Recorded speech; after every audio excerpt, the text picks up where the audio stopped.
Francis Ewan Urquhart est le personnage principal d'une série de 3 romans, de 1989 à 1994, de l'auteur britannique Michael Dobbs, et de la série télévisée britannique House of Cards, adaptée de ces romans dans les années 1990.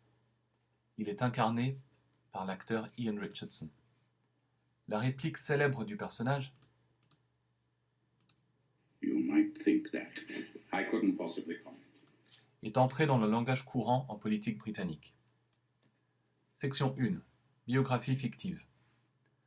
Francis Urquhart est né en 1936. Son père est un comte, Earl, et membre de la Chambre des Lords. Ce titre et ce siège à la Chambre des Lords sont par la suite hérités par le frère aîné de Francis.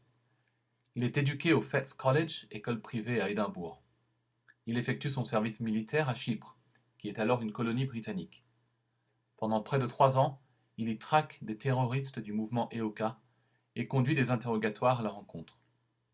Il étudie l'histoire à l'université d'Oxford et y entame une carrière d'enseignant-chercheur spécialisé dans l'histoire de la Renaissance italienne. Il devient un expert renommé sur la maison de Médicis et sur les écrits de Nicolas Machiavel. En 1960, il épouse Elizabeth McCulloch, fille d'un magnat du whisky. Partageant sa force de caractère et son absence de scrupules, elle le soutient sans faille tout au long de sa carrière. Il entre en politique relativement tard au sein du Parti conservateur. Il devient, à terme, le chief whip du parti à la Chambre des communes, où il s'avère être d'une efficacité redoutable. Au début des années 1990, il succède au Premier ministre Charles Collingridge, qui avait lui-même succédé à Margaret Thatcher. Il a contraint Collingridge à la démission en faisant filtrer à la presse des informations compromettantes à son égard. Urquhart constitue un gouvernement comprenant davantage de femmes que ses prédécesseurs. Affirmant la nécessité d'un gouvernement fort, invoquant la liberté individuelle et l'autonomie de chacun, il démantèle l'État-providence, réprime les sans domicile fixe. Les inégalités se creusent entre ceux qui prospèrent sous son gouvernement et ceux qui sombrent davantage dans la pauvreté et la misère.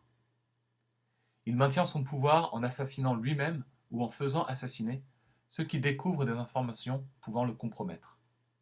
Il s'allie à la jeune journaliste Mattie Storen, qui devient son amante et dont la carrière bénéficie des informations qu'il lui fournit, puis la tue. À la suite du décès de la reine Élisabeth II, le nouveau roi s'oppose à la dureté de sa politique et en vient à soutenir ouvertement le principal parti d'opposition, implicitement le Parti travailliste. La victoire d'Urquhart et des conservateurs aux prochaines élections délégitime le roi, le contraignant à l'abdication et confortant le pouvoir du Premier ministre. À Chypre, où il tente de promouvoir un plan d'unification de l'île afin de laisser sa marque dans l'histoire, Urquhart fait réprimer des mouvements de protestation par la violence.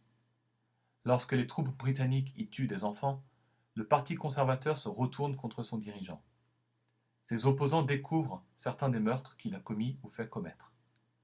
Avant que la justice ne puisse le rattraper, il est assassiné, après 11 ans et demi de pouvoir, lors d'une cérémonie de commémoration pour Margaret Thatcher.